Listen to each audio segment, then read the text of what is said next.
You can't eat money.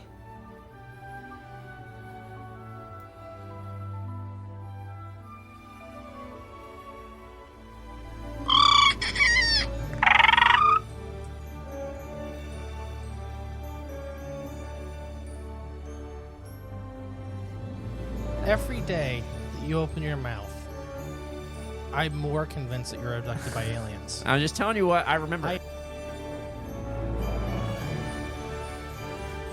Holy moly.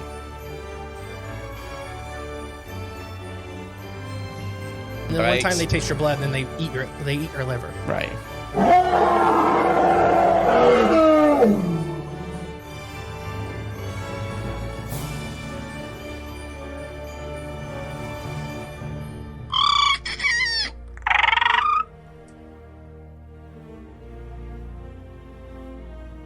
She's a witch. She turned me into a newt.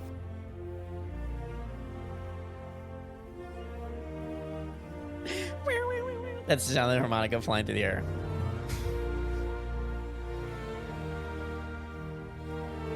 Biologically speaking, very nice. It's nice. Okay. It's nice.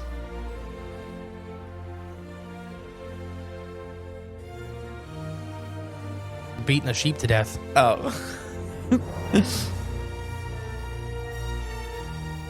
I got stuff for you you don't even know about.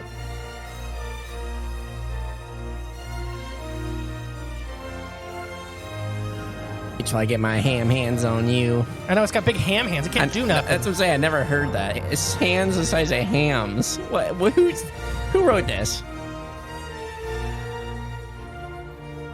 And you're like, oh, this is neat. I'll see this next year on an article. Yeah. Write my little paper and then send it on to the back of the house. And then it... In the back of the house. Yeah.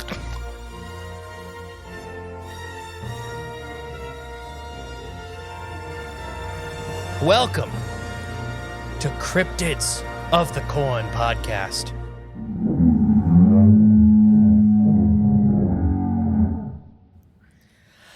Hey, welcome back to Cryptids of the Corn podcast. I'm the great and powerful Mr. E. And I'm J-Clone33. And day 37, I just want the bell ringing, Mr. Krabs. What? Or they keep the Krusty Krab open when we record these back to back to back. Oh, consecutive days or something? Yeah, it's like, what, day 85? And he's like getting more crazy and crazy. Yeah. It's not bad yet. Not It will yet. be about 9 o'clock tonight. We've been here since 9 a.m. Well, yeah, but we had stuff to do. We were kind of started an hour and a half late. All right, we're on to Australia and Indonesia. Living dinosaurs sightings. Ooh, so with the Islanders. I'm an island boy. Oh, no. I'm an island boy. It actually, some old-time episodes make another reappearance in this one. Okay. Mr. Kamanui. Oh, the Kamanui. So, I remember him. In these uncharted interior jungles of Indonesian islands okay, I'm going to try to say this. Nuskembangan. Okay. Nuskembangan Islands. Come reports of some bipedal dinosaurian monstrosities known as the koak. Koak. Koak? Koak. Okay. I actually have a little pronunciation thing for this one. Okay. So that's koak.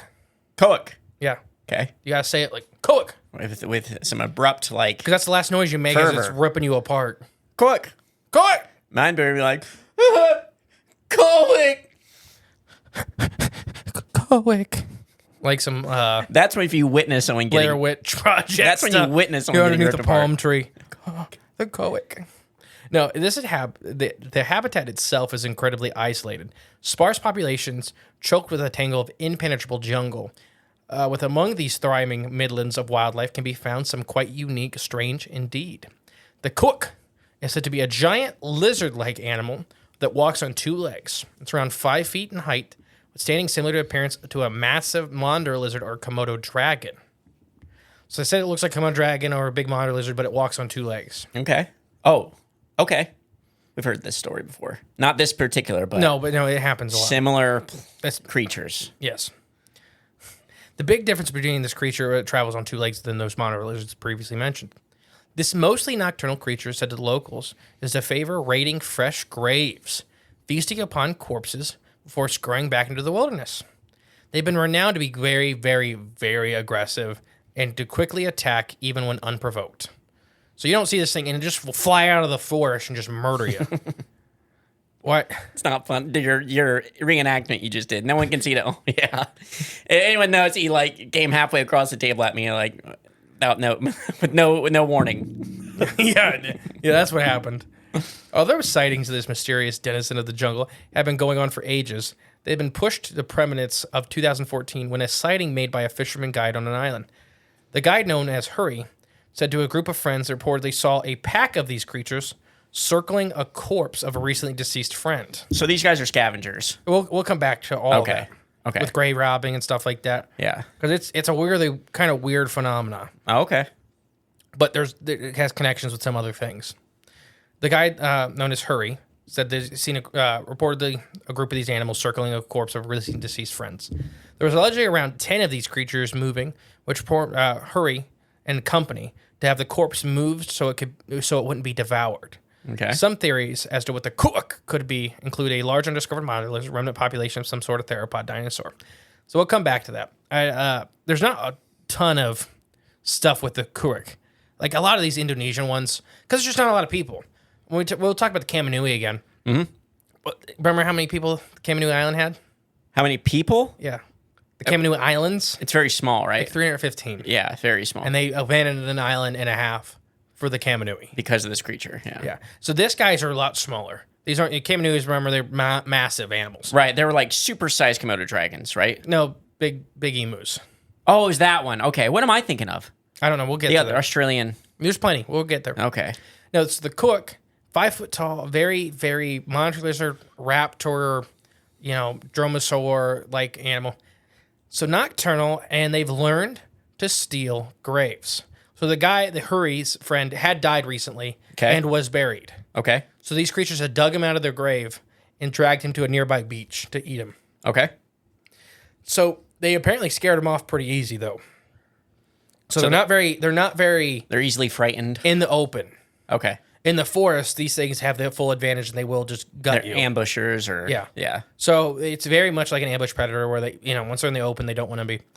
So this is a weird thing with the bodies, because several animals that have become man-eaters and very, very dangerous have done this whole thing with corpse feasting, Okay. and even some paranormal things, That's true. like actual ghouls. Like that, not the funny word we use in North America to discover. And not like ghosts and stuff. Ghouls are like A ghoul is a real folklore creature. yeah. It was a grave robber, a corpse eater. During battles and stuff like that, they were often known to go out, like right after the battle, and torture people while they were still alive, while they're bleeding to death, and they harvested organs and stuff like that. Probably for like There's a reason when you got called a ghoul, why it was a real deep insult, is because they were horrific monsters. What were they like eating like the people dying? I'm sure they have like a hormonal rush through their body. Oh, there you go. And they feeding off that? There's other things that actually have scales that feed off of hormones, aren't there? Maybe reptilians? Well, I mean, I was mainly in particular ghouls. Yeah. No, I don't know. It's weird. Dark beings. The goonch catfish. Yeah, the goonch. Yeah, we talked about that. Yeah. So they were ones, when River Monsters Jeremy Wade, the area that they think goonch were killing people were areas in their culture, they partially burn corpses on the sides of the river. Okay. And then they push the remaining of the corpse into the river. The goonch catfish learned that when these pyres were being built, that there was going to be food very soon. Right. So they got bigger and bigger and bigger off of dead corpses, and eventually the corpses coming in weren't sustaining them. So goonch have the scariest teeth of any catfish. They just look like absolute monsters. And they can get 700 pounds, as far as we know. Mm-hmm. Started eating the locals. Okay. Mugger crocodiles are another one. We already mentioned them in the previous episode, and in the Asia episode with mugger crocodiles. They'll do this corpse eating ritual. Same thing in the lower parts of the river. So goonch are the northern parts, the upper mountain parts of the river. Mugger crocodiles are lower down, and they'll start getting corpse fat, and then start targeting humans, live humans. Gotcha. Okay. So bake them up. It's just a really weird thing you see, digging up graves, but being 5 foot tall, theropod like animals, very thin built. There's just not enough to really know about them. And Hurry's about the only named encounter we have. What is it? Hurry, the guy, the Okay, boat okay. captain. It made me think of there's other. I just looked it up now, but from like the Philippines, I remember the grave robbing ghoul. Like when you were talking about, there's one there. It's called. So I looked up, I found it. It's called the ball. I don't know if we've talked about that. No, I got it right here next. That would be funny. I don't. I Does was it gonna look like say. a dinosaur? Huh? Does it look like a dinosaur? Not in the pictures really described. It's got the big, no, more a ghoul-like creature with wings, but this one has wings. So but grave robbing. I don't know. First, I was just double checking to make sure it didn't look the same, but it doesn't. But I could see how someone could describe some of its parts as dinosaur. So the next one I have for you, while not being a dinosaur, is another thing from the Saurian age. So we just did our living pterosaurs episode a while back now. I don't know, a couple months. I don't know anymore. It all bleeds together. Right, yeah. But we also had on YouTube the exclusive, the pictures of a pterosaur. Alex's pictures. So another living fossil would be the orangutan, That's right, yeah. which I believe was another Patreon episode. I think so. I don't think it was a public. I think it was a Patreon episode. So we're gonna give a real short glimpse of it. Though, if you guys want to hear the full one, go join the Patreon. There's That's a right. orangutan episode. It's a flying creature said to inhabit the wilds of the island of Suriname. Suriname, Seram, Suriname. Serum? I can never say it right. It's Suriname. Serum. No, it's Suriname. Oh, okay. Suriname. Anyways, frightening locals with long-told stories of this winged beast described as looking somewhat like an ape with wings. This creature is said to spew fuel from the volcanic cliff layer, descend upon locals, and carry off infants, small children, and small livestock. The creature reportedly has a black, leathery wings with glowing eyes. It has been cruising the skies and outside these islands, as well as missionaries, since the 15th century. One famous eyewitness account was made in 1987 by an English missionary, Tyson Hughes, who was he's from Ada, Ohio, who at the time was living among the local Moken tribe, and claimed to have seen one of these fierce creatures for himself. It had been speculated that it was nothing more than large flying foxes, but the islands are teeming with large flying foxes. Which so you'd think the locals wouldn't confuse a large flying fox for the thing that's carrying off kids. Kids, yeah. If anybody know, flying foxes are fruit eaters almost exclusively. And they're big, but They're not- huge. But they're not like... Some giant flying foxes are like 6.5 foot wingspans. Oh, okay, never mind then. No, they're really big. Yeah. Some of them are really big. but they're not carrying off kids. They don't have the drive. Yeah. Anyways, fierce creature himself, they said it was flying foxes. Team of them, you'd think the tribespeople know the difference between the orangutan and the flying fox. One theory is that it could be the remnant population of plesiosaurs, not plesiosaurs, petrosaurs, pterosaurs. Pterosaurs, there you go. I don't know why we talked about plesiosaurs last episode. Yeah. But remote secluded civilization. The roping is also kind of in. We're not going to do a roping episode here because it's enough for its own episode. But yeah, so this kind of gets thrown into roping. So the orangutan has been seen like even in big flocks of them and stuff like that. They definitely fit the more frog-mouthed pterosaur look. Okay. We talked about in our living pterosaur episode is that there are several types of pterosaur. They don't all have to have a beak and a big cone off the back of their head. Right, yeah. There were plenty of pterosaurs that look like little fluffy frogs. They don't have to be that typical one from the cartoons. Yeah. So what do you think about these two so far? But what do I think about them? Mm-hmm. I mean, they're very prominent. Well, not the first. Orangutans. I mean, he's a legend. Kind of. I mean, it's not the roping, but it's known. It's pretty up there, I'd say. Yeah. Probably in this corner of the earth, much more so than it is ours. But I don't know. Interesting accounts. Different flying creatures. Another island that supposedly shares its home with living dinosaurs is Papua New Guinea, as also the paramount land of the unexplored forest and thick wilderness. Apparently in this region called West New Britain, because that's of course what it's called, has long had some sort of mysterious semi-aquatic dinosaur creature prowling the jungles and waterways, also known as the Kamanui. Ah, there's the Kamanui. Which I was told, with the Kamanui, with that pronunciation, people told me I was saying it right. A lot of people told me I was saying it wrong, and one person got very upset the way I was saying it. What'd they say? Just that it was very not what I was saying. The very not right thing. Was it a hurtful No. email? Oh, okay. I mean, they were trying to be. I don't care. Oh, okay. But it just was. I don't know. Sometimes I look up pronunciations. Yeah. This, even with the pronunciation, it's not spelled Kamanui, but I think it's pronounced Kamanui. I know what you're talking about, so Message received. There have been some rather recent reports of this beast. 2005 account of a witness called Robert, who said a long-necked, tailed, turtle-like head, being around 40 to 50 feet in length, smooth brown skin, walking on two legs, covered in robust, like downy feathers. This creature was observed eating vegetation, and when it finished, it entered the water and swam away off towards the direction of another island. The witness would later be booked of dinosaurs and stuff like that, and he said the Therizinosaurus matched it the most. It does have big claws, not nearly as big as like the Therizinosaurus, but Right. also in 2005, there was a sighting made by a couple, Margaret and Simon, when they're visiting the beach of an uninhabited Delio Island, when they spotted a reptilian-like creature estimated being 65 feet long, That's having a long neck and a head like that of a dinosaur with an oval face. The creature's skin resembled that of reminiscent of a crocodile, and it posed some sort of dermal frill down the length of its back, as well as something protruding from the back of the creature's head. The monster was briefly seen before retreating back into the water and sinking down to the depths. The cannibals has also been witnessed as well, including one occurrence swimming between these islands, the Argama Island and the Algin Islands, with its head above the water, on another label lounging on rocks in nearby water. So, Can emus and ostriches swim? yes, I don't know if you remember that. Cassowaries and emus are really good swimmers. Okay. Emus really like the water.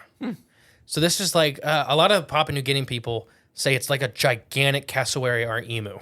Okay. But it has arms. So if you remember with a full-length episode, like I said, there's like a half-hour special on the Kamanui. It has big claws, very aggressive. Most of the time it's seen with that feathery, downy stuff like emus have. Very colorful. The areas, it has one island that's completely abandoned by the locals, and then the half of another island. It really doesn't venture into the other half of the island because it's where people live. It's shared coexistence kind of deal. But they say if you go near it, it will murder you. You think Typical herbivore behavior. Right, yeah. You think Therizinosaur, though, is a... I don't think it's an actual Therizinosaur like species. Yeah, but something A similar that body, dinosaur, sure. Yeah, that body plan or that... Yeah, similar dinosaur. It doesn't have to be a Therizinosaur whatsoever. Okay. Just like they said, that's when the one Therizinosaurs had a beak. They had a small turtle-like head, big long neck, big round body, big arms, big thick legs, a big long tail.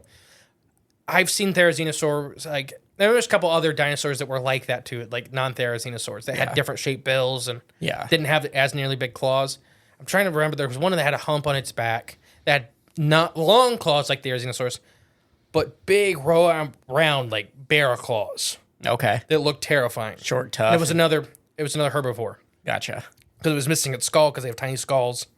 It was missing its skull, and they're like, must have been a really scary carnivore. And they find the skull to finally go with it, and they're like, oh, it's just a really mean herbivore, which also occurs in nature a lot. Right. So yeah, the Kamanui would seen often swimming in between islands, not a care in the world. I love the video of the kayaker. I can't remember if it was a cassowary or an ebu now, but he's out in the ocean like 4 or 5 miles with kayak fishing, and he sees this thing swimming straight at him, and he's like, "What is that?" And it's big, long, tall head you see coming, swimming. He's like, "What is?" And then it's an emu or a cassowary, and it's swimming to an island that's another 5 miles behind him. He doesn't know where that island is. Oh, But wow. this emu is like going, it knows exactly where it's going, swimming in between islands. I can't remember if it's emu or cassowary. Man, they can swim that far? Yeah. Do they float? Yes. Okay, that makes more sense. A little bit. Not like a duck, but yeah. Okay. They're really powerful legs, yeah, they got big legs. and they're really mean. Yes, that's true. So sharks are like, you know what? That's not a lot of good meat for what's going to be a really bad fight. Right, because the legs look a lot skinnier than the rest of them. So yeah, the Kamanui, that's a little short version of them. Okay. But another one, it's just these weird islands. Like, it's a big animal. The one report saying 65 feet long. That's ridiculous. I found Therizinosaur reports. I think a lot of time they say they're going to top out at 40. If you look at a lot of the theropods, which Therizinosaurus was, so in the family of T-Rex and Giganotosaurus and Giganotosaurus, they really all top out at like that 40 to 42 foot long with a little bit of wiggle room, 45 to 35. You really don't know. Yeah. That's still a mountain of an animal. Oh, yeah, it is. I just think there may be a little bit of what we talked about with brain exaggeration. I've seen it bigger than If what it you was. see a 30-foot long animal, it might as well be 100-foot long. I mean, elephants like 15, 20 foot long and 12 feet tall. No way. They're way bigger. They're huge. Don't get me wrong. No. Yeah. But an elephant is not even like close to that size. Right. Yeah. No, not even close. So when you see something that's 2 or 3 times the size of an African elephant, Super megafauna. it might as well be the size of a building. Gigafauna. I think Giga. that's what they call them. Gigafauna. Is that a real term? No, but it should now. be. It may be. It may be one of those. It may be one of those weird terms out there. I think whales are gigafauna. I think that would be the appropriate Blue one. whales, yeah. I think The gigafauna. I think humpbacks and bigger could be gigafauna. Or maybe bloops are big gigafauna. Oh, that the state-sized That's animals. titan fauna. That's just titans. Well, you gotta add the fauna. They just made me laugh. Also, in British New Guinea is a curious account from explorer C.A.W. Mockerton, who in 1910 saw something rather bizarre as he was ascending in the remote Mount Andrew Edwards. I thought you were about to say C.W. McCall. Come on, boys. It's ready for a convoy. You know that song? No. You know Convoy. I know Convoy. Okay. As he traveled in his perilous route up the mountain, he came across humongous tracks of what appeared to be an enormous reptilian-like creature. He would later call it the Gazak. What's with these names? The It's- Quack and the Gazak. The language. It's just how you pronounce things in this area of the world. Well, I have little pronunciation guides for this specific. I just like I use it. I don't know. It's fun. Sorry, I won't do Great. it again. It's great. He would later allege that he came across a village of pygmies under attack by some sort of monstrous beast, which spurred him into action of firing upon it. Newspapers would read this of the encounter.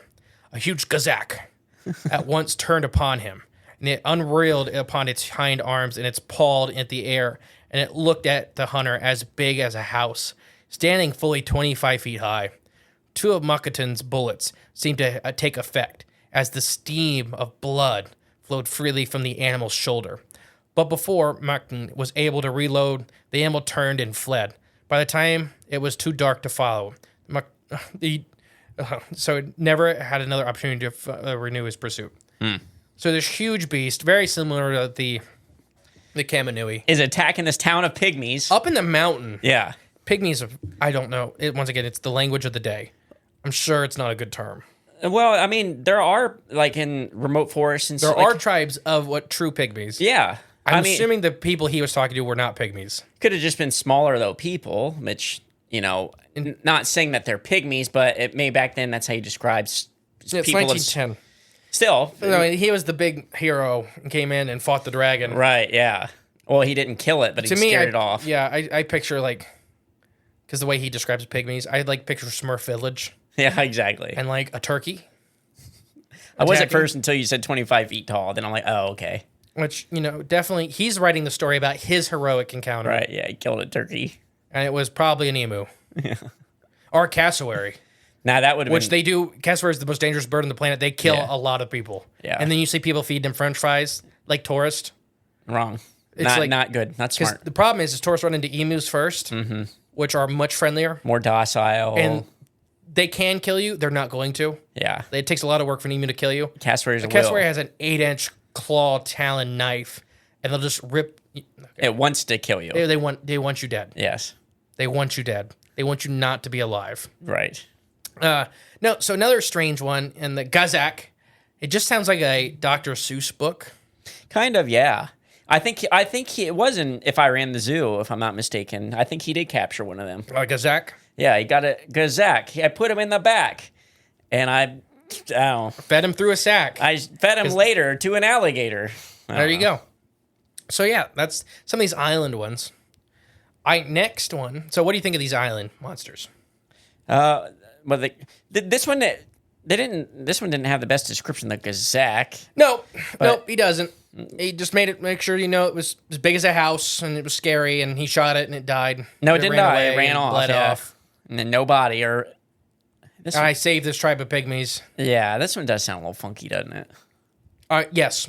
Perhaps so. Now, I think he may have. So I think a lot of these have nuggets of truth. I think he probably did see maybe a weird creature. Yeah. Or maybe the tribe he ran into talked to him about some of their legends. But he And saved he them. added some details. He had to make it a better story to take back home. Yes. I get I it. saved these poor, dumb savages from a Gazak. Exactly. Yeah. That's how they talked in the day. I know they What did. was the episode? Was they North American episode? What did we? South America, savages. South American, yeah, they're referred to them as savages. And like the 19... The poor people living there and like, hey, we probably shouldn't camp here. There's a monster. Yeah. You dumb savage. Right, yeah, it's ridiculous. Like, what? I live here. That thing eats alligators. Like I said, I don't know. Maybe I'm hoping it meant something a little different back then, but probably not. I don't think it did. Yeah. Savage or pygmy? I guess both. Oh, no. Savage meant exactly what it sounds like. Yeah, it's not a good word to ever be called. No, I mean, no, especially... Unless you're like really good at something and Well, you're a now it savage, that's different. But when they were there, when they were talking to these people and calling them savages, yeah. it was to dehumanize them. Right, exactly, yeah. Awful. Yep. All right. You ready for the next one? Yeah. We're going to Australia, mainland. Aboriginal folklore with a new monster. You thought about the bunyip? Yep. Well, the Burra Junior, or the Burrajura. Burrajura? Burrunjor. Okay. Burrunjura. It's too many letters for me to try to spell in my head. Burrajura. Burrajura. Okay. I think he's related to kookaburra, right? The kookaburra, yeah. Which we heard one the other day. Yes, we did. Yes, we did. So the Burrajura forms part of the Australian Aboriginal history and creation mythology, depicting of which suggests it looks very much like that of a dinosaur. Many accounts imply like that of a theropod dinosaur. That's maybe one of the only surviving species of a massive dinosaur in our world. But then some other depictions show this much more of a smaller predator. Some accounts suggest that it's much more descendant of maybe a megaraptoroids or just such as a raptor. At the same time, the Burrajura could belong to a dinosaur species that has not been featured in the fossil record at all. So there's very little information. I'm reading this off of an Aboriginal website that kind of breaks down some Aboriginal folklore. Oh, okay. At the same time, the Burrajura could be, like I said, belong to dinosaur species not featured in the fossil record. All my items have appeared on the Aboriginal mythology, which paints the Burrajura as much more of a giant two-legged lizard. All the sightings, of course, according to the majority of the sightings of this creature, could put it around 20 to 25 feet long, bipedal in nature. In addition, it has small clawed hands, and possibly similar to that, the Burrajura could be like a T-Rex. Over the course of the 1950s, it seemed that this creature had leapt out of mythology and became a real-life problem. So the Burrajura did kill a lot of things in people. Okay. Many cattle ranchers in Australia reported sightings of a humongous, large lizard-like predator eating and carrying off their livestock whole. Wow. Partridge Creek beast. Yeah, very similar. Most of the ranchers found bipedal tracks of a three-toed imprints that linked them between traditional accounts. So a lot of these early Aboriginal tales kind of tell about its footprint being like that of a supersized, they don't have turkeys, but like a supersized emu or a turkey. These big, just massive, bird-like prints. Some of the earliest accounts of Aboriginal suggest that the Burrajura was a large reptile, but it said it also had feathers. Appeared to diet on the Burrajura included kangaroos and any large animals, therefore suggesting the predator of measurable size. The bipedal footprints would suggest a dinosaur-like creature, distinguishing it from other assumptions, such as similarly prehistoric giant monitor lizards. Australia is not shy of having giant monsters running around. Not at all. And if any place, a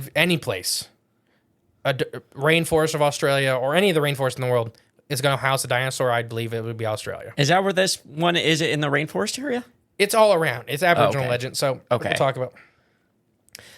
But one thing is clear: a lot of people are seeing something very unexpected in the Australian wilderness. The ancient predator for a taste of cattle. The foremost evidence of the existence of the Burrajura comes from traditional history of the Aboriginal Australians. What it makes up a good start. The history depicts the Burrajura coming from the westerns could have been told about the existence of dinosaurs. In addition, cave paintings throughout Australia have shown depictions of this creature. Although these show a number of variations, just like our friend the bunyip, the basics are consistent. The cave paintings look like a carnivorous dinosaur. Sometimes it has horns, sometimes it does. There's a lot of extras and stuff added and taken away. Yeah. But it's very basic. If you melt it down, it looks like a theropod dinosaur. Okay, simple enough, yeah. Now, some of you may assume that the Burrajura exists only in mythology in the Aboriginal people. However, there are some strange anomalies in the landscape that Burrajura is said to inhabit, which might suggest it's not just a legend. For example, the Australians can tell you that the territory the Burrajura inhabits, just like any other animal of the outback. Where the Burrajura has its lair, is also notably free of other large wildlife, mostly predators. So one of the signs they talk about moving in, this is me talking. Okay. One of these signs that they talk about moving in the Aborigines are like, you start seeing crocodiles, dingoes, those kind of animals will start not being around these areas that the Burrajura is in. Now remember, back to South America, Same exact account as when that. they start seeing all the alligators in the marshes of and the caiman started disappearing, Yep, in the Amazon forest. you start river seeing systems. the monsters. Yeah. Crocodilians aren't dumb. They've been around for a long time. Even they'll even avoid supersized members of their own species, or they'll Right. avoid whole areas. They know Right. what's going to eat them or what will stomp them to death. Right. So they'll leave. Like they know if it's a threat, if it's just like a real predator, or if it's just a kid with a butterfly net whacking its back over and over. That happens. That happens. So why would animals fear roaming these areas? Well, it's sparse vegetation is everywhere. It seems to be known as something is living there, and they're afraid of it. Then there are encounters. Take, for example, the case of explorer of the Northern Territory, Brian Clark, who had ventured into the wilderness of Arnhem Land and managed to get himself lost. You know where you don't Not want to be good. lost? Yeah. The outback. No. Because you know where you you're mean not. Australia? You know where you're staying? The outback. The outback. Yeah. You know who's coming to find you? The outback. Nobody. Oh, death? Yeah. Man, that guy in the cloak's been following me for a long time. Like 3 days. While Brian, he took a look around for 3 days to find his way back. It was what the search party found was real interest. The 3 men, 2 Aborigines, 1 local police, had gone in search for Brian and reported hearing the sounds of a loud grunting and puffing noise at night. Like something like that. Okay. In addition, the statements of cattle ranchers from local farms also strengthened the belief in the existence of the Burrajura. Researchers stated that the difference occasion in 1980, the big predator was stealing and killing their cattle. Apparently, the predator was large enough to carry the cattle off. Okay. So This is- something would step over fences, Yep. grab cattle, And walk off with them. and keep in mind, these are people that deal with crocodiles, the biggest crocodiles in the world. These are Australians. These are Australians. Yeah. They deal with monsters every day. Every day. It's just crazy to me that they're like, it's Aboriginal folklore. A cow It's gone. got carried off. There's no hole in the fence. Yeah. The Yowies are all dead. Well, let's not go too far now. I think that was our second Bigfoot being eaten by a monster joke. Initially, the ranchers believed crocodiles may have been the potential culprits behind the disappearance of livestock, but cattle were not being dragged into the water and fences were not being torn apart. So this would exclude crocodiles. Finally, the cattle ranchers came face to face with the animal that was attacking their livestock. Charles Waterman stated that he saw a beast standing at least 20 feet high, carrying off a cow in its jaws into the brush. Okay.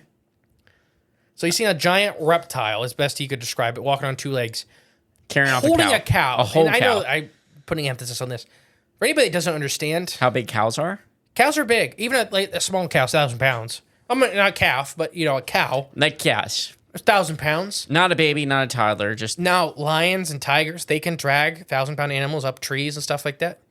They drag them. or they don't pick them up and carry They them. don't pick them up. Yeah. I would take something like to carry a hippo away, or not hippo, a cow away, would take an elephant. Would be kind of our smallest animal to actually. Short faced bear. I think they would drag because they're not tall enough. Yeah, true. You got to remember, cows are big. You got to get it off the ground. They could stand on their back 2 legs and hold them with their arms. There you go.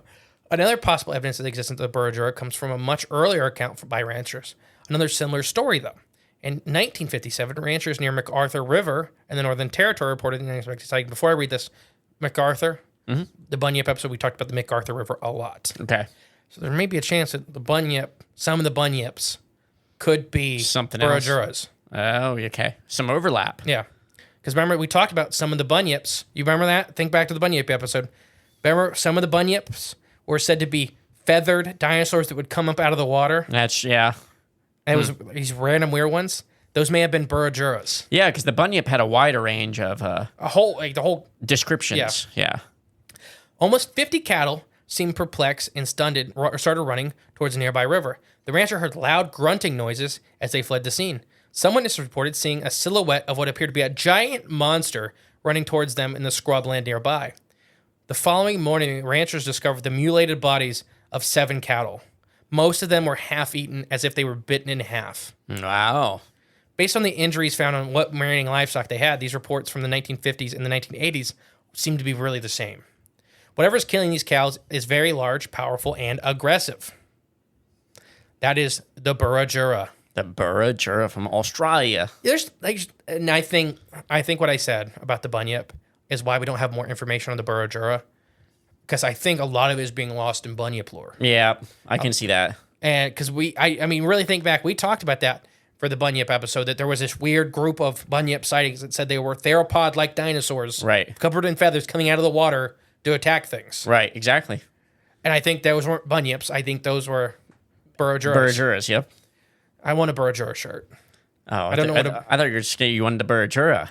I do want a Burra. There's actually, funny enough, there is a Burra exiting sign in Australia. Okay. Crossing? Yeah. Gotcha. So I just seen, I think it was on TikTok, where an Australian guy was flying down the highway and he's recording his phone with all the friends in the car. And he's like, wait a minute. And he backs up like a mile. You get to the sign and there's a Burra on it. Yeah. And he's like, there's a what in 14 kilometers? Yeah. It doesn't say anything. It just shows Burra crossing. Yeah. And that's right by MacArthur River. Yeah, it's interesting stuff. All right, before we continue on, we're going to take an ad break. I, the great and powerful Mr. E, have devised a diabolical plan. I am going to bring back a dinosaur so they can reveal their secrets of dynamite flavor. Hit the ray!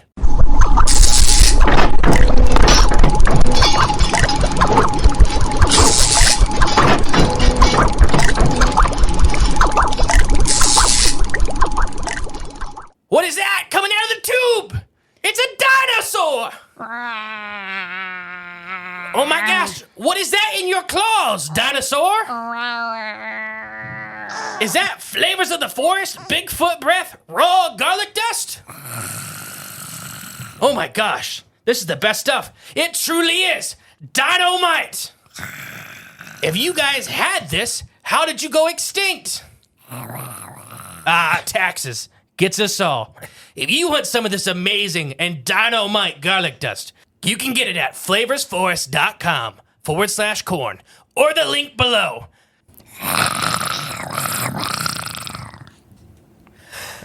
And we're back. Oh, that dino sounds still frightening me. Make sure you get it. So I messed it up one time when we were recording that. Oh, that. I had the wrong URL. All right, ready for a really fun one? Okay, yeah, I'm ready. The roe. I mentioned this in episode 2. Okay. Do you remember this? Mentioning this in episode 2? It was just 4 hours ago. I don't know why you don't The remember. roe, yes. Because I was going to call it the go row, but it's not the go row. No, the go row was or 2 weeks ago, I was Monday's episode. I was going to say in episode 2, but Go row. now since This it is came the around, go I'm going to row's say it. cousin. Ah. Not really. So this is from Western New Guinea. Okay. So we'll talk about it. There's not a ton. I don't have a ton on this. Roe is a humpbacked, massive dinosaur-like creature around 40 feet long. It has a long neck with a very slender neck also, and a short, stubby tail. It has a small, beaked, turtle-like head, and abnormally with a bony frill off the back of its head, armored with a sharp beak. The front legs are very short, and are much shorter than the hind legs, so it kind of has the reverse sloped back. Yep. Which would mean, I don't know. It's a very odd thing for an animal. Allowing the roe to rear up. So that's one of its defense mechanisms. say, yeah. Which we know a lot of sauropods, they had specialized hip girdles to allow them to stand up. We don't know if it's for feeding or defense. To me, it's really hard to think about an 80-ton animal trying to defend itself. I was thinking sexual display. There could be that. Their arm, like the wrestling type thing they do. Yeah. Anyways, back to the roe. Its bulky body with a light brown yellow, blending in with the reedy swamps it lives in. It is covered with uneven scaled armor plates. It has a line of triangular plates, almost like, imagine like a very watered down version of Stegosaurus plates down its back. It's a long tail tipped with a single 12-pointed spike. It's called a thagomizer. So it has like a Stegosaurus like thagomizer on the end of its tail, but it says it has 12 points on it. Okay. Some Thagomites did, some didn't. You know, Stegosaurus is the famous one, had 4. But Kentosaurus, I think, had like 30. Okay. It's like a mace. Yeah, it was bad. And it was Yeah. just an animal of spikes. Right. Yeah. Yeah, so. And its crest section resembled that of a series of splayed cones. On the side of it wore down, it was dragging along the ground. So, very much kind of like if a Stegosaurus, a sauropod, a long-necked dinosaur, and a turtle had a baby. Okay. Or a long-necked ankylosaur. I'm trying to pick that. So the picture in my ankylosaur is the big armor-plated guys. Yeah. So it has a really long neck, though. They had stubby necks. But a tail that had a club on the end of it, too, with spikes. So it's a hodgepodge. Is it? It sounds almost the exact same description from the South American beast we talked about. Mm-hmm. Where they had trouble where there was apparently a body that disappeared. Yeah. Right. Yeah. It really sounds like that thing where it had the plates on the back, the turtle-like head. This one had a frill. I don't know if the South American one had a frill, but these armor plates on its body and the big long tail with the spike on the end. Right. Yeah. And stubby legs. So depictions, like, there's people that talk about this thing fighting off, like, it's very low to the ground. It's very big and heavy. So big crocodiles will try to come at it, and then it'll raise up, and then that has that super long neck, and then it instantly looks like it's a skyscraper. Right. Yeah. Yeah. So, quick summary. The roe is encountered by Charles Cannibal Miller and his wife, Lena, on their honeymoon in western New Guinea jungles. Considering that they lived in the Curry, an undiscovered tribe, or they lived with the Curry, an undescribed tribe of cannibals, they were served cooked babies. Huh. Yeah. It's Like that human babies? Yes. Lena noticed that the Kura using implements that resembled elephant tusk. Keep in mind there are no elephants or rhinos near this region. Okay. These provided their roe horns, is what they called them. Charles managed to make it understood that they wanted to see the creature where it came from. The Kura obliged and journeyed that took a few days into the roe's habitat. So I'll go back. So they were living with this tribe of cannibals, the Kura. Right. The Kura ate people. So there's different types of cannibalism and all around the world. Okay. This is predatory cannibalism. Okay. This is going to other islands, and as far as I understand, with the Kura, I don't think they're around anymore. I think somebody a little bit later came through and cleaned them out. I don't know. I was thinking, was it the same people that was on Wild Boys? Is that what it was called when they met? Different. That was a different group. Okay. That was in India. Oh, okay. I'm not sure. So they met these guys. There's arguments whether Charles and Lena, his wife, if they knew they were eating the babies.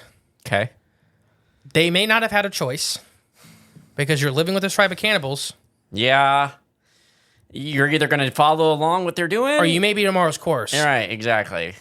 So he was dubbed a cannibal for the rest of his life. You know, it followed him forever, obviously. He ate the babies?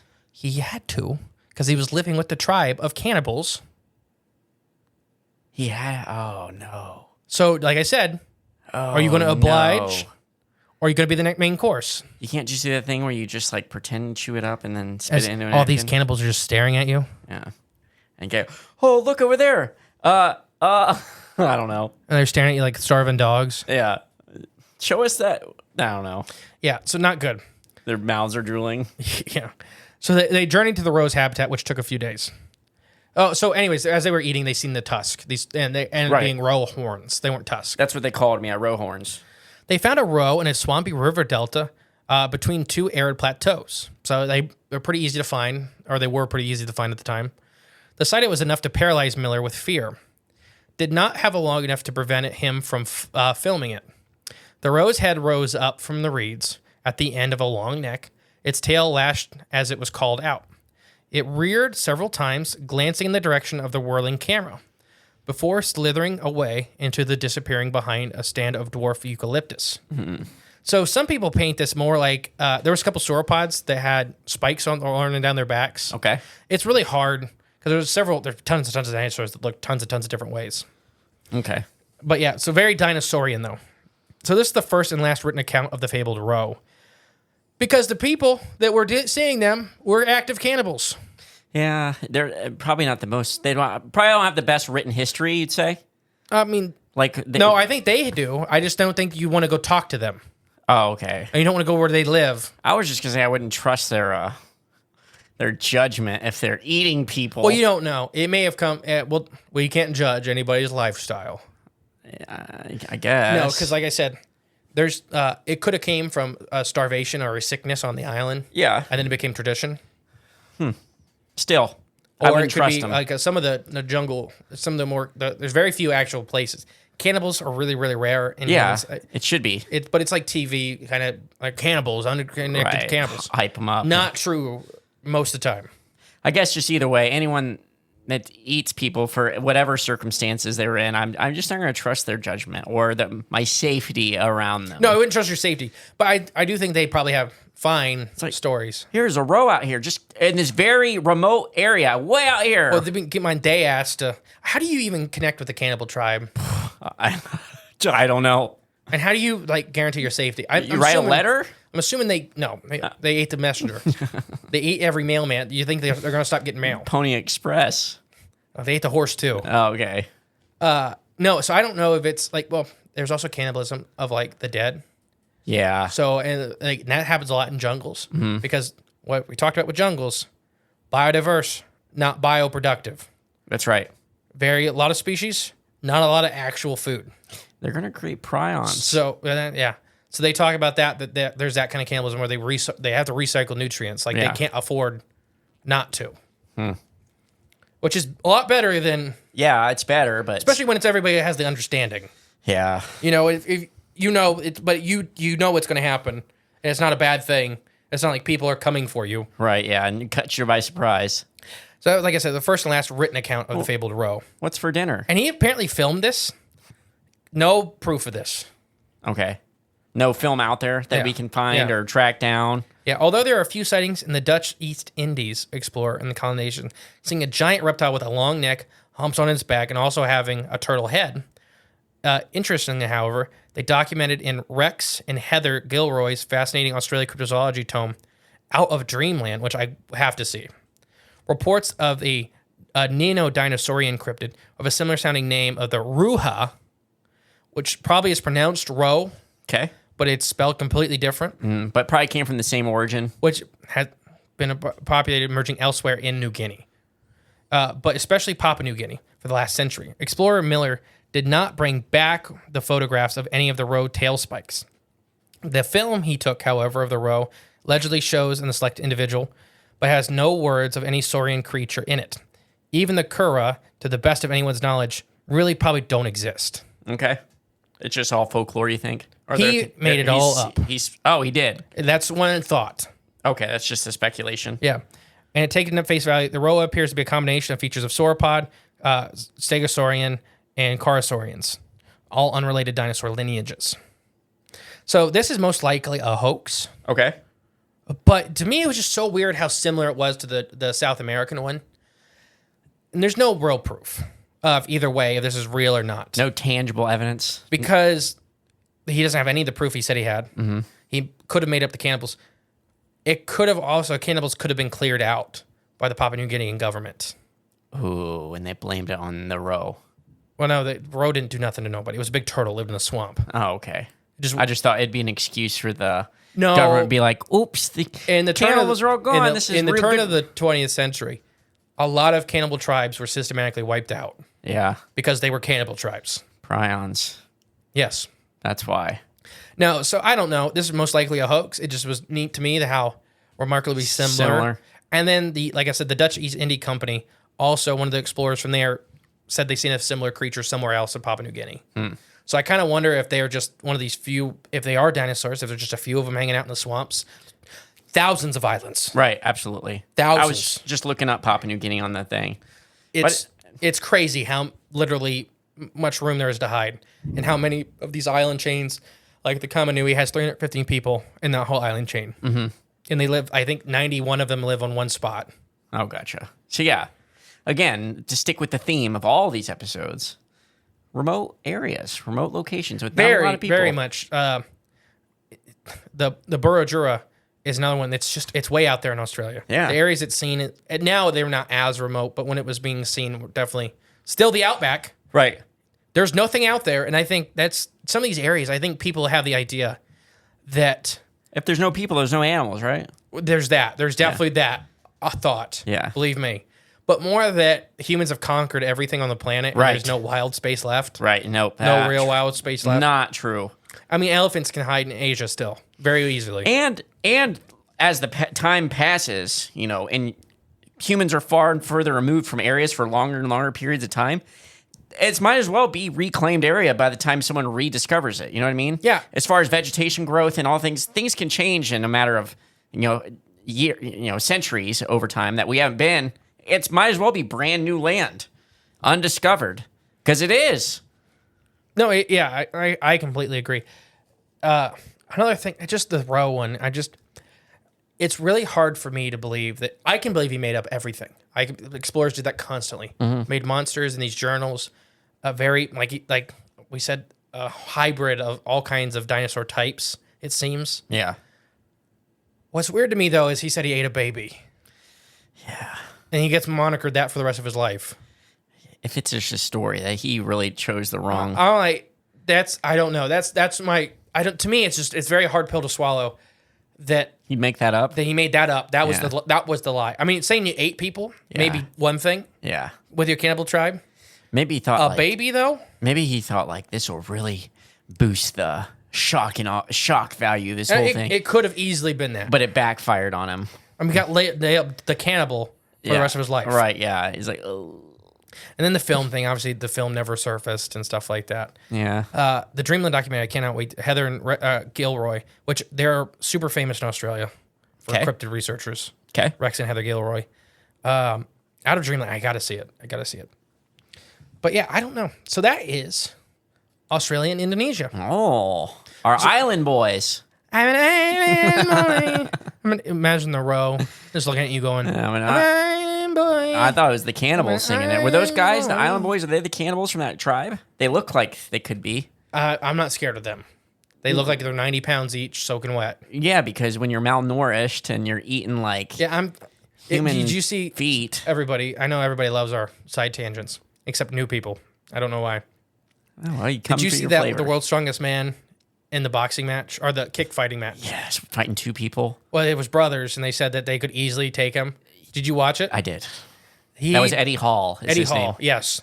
Big man. And he's pretty nice as far as I understand. He seems fun. Yeah, he seems like a good guy. With kids and stuff like that, and he drives that tank around. Yeah, he screws with this local government. He seems like a cool guy. You ever seen that? I have not. He drives a tank. Yeah. And he's kind of not supposed to. Yeah.